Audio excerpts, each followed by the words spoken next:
La lluvia ha hecho acto de presencia en Ceuta desde la madrugada de este miércoles y nos acompañará al menos hasta la jornada del viernes.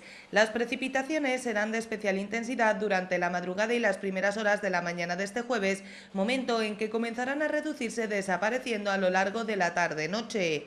A las primeras lluvias se suma además el viento de poniente que sopla con intensidad desde este miércoles y que alcanzará los 55 km por hora durante la jornada de este jueves.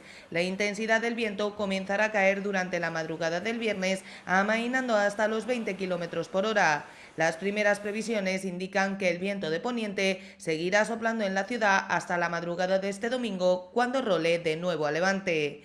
En lo que a las temperaturas se refiere, también comienza a hacerse patente un ligero descenso. Las previsiones indican que durante lo que resta de semana se mantendrán entre los 19 y los 23 grados, reservándose las más agradables para el fin de semana, cuando se espera que el sol vuelva a hacer acto de presencia.